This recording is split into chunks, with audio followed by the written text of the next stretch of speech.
बात उस समय की है जब भारत में मराठा साम्राज्य अपने चरम पर था।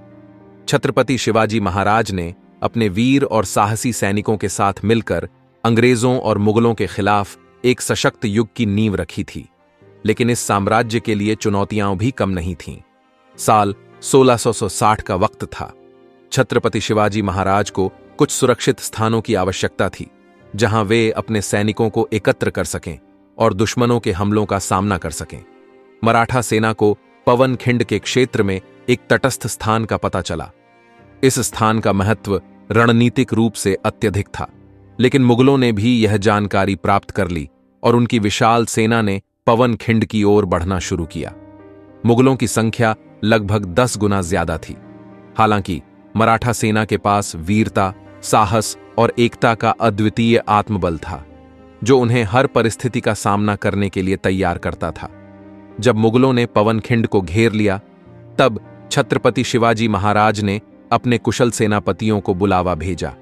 उन्होंने मराठा योद्धा बाजी प्रभु देशपांडे को मोर्चे पर भेजा। बाजी प्रभु देशपांडे ने छत्रपति शिवाजी महाराज की योजनाओं को ध्यान से सुना और तय किया कि वह अपनी जान लगा देंगे ताकि वे अपने राजाओं को सुरक्षित रख सकें। लड़ाई का समय आया। जैसे ही मुगल सेना ने आक्रमण किया, मराठा योद्धाओं ने अपने साहस और तप से मुगलों को चौकन्ना कर दिया। बाजी प्रभु देशपांडे ने आगे बढ़कर दुश्मनों को चुनौती दी। उनकी तलवार की चमक और उनकी वीरता ने सैनिकों में नई ऊर्जा भर दी। बाजी प्रभु देशपांडे ने दुश्मन को इस प्रकार संभाला जैसे वह चैतन्य का एक संग्राम लड़ रहे हों।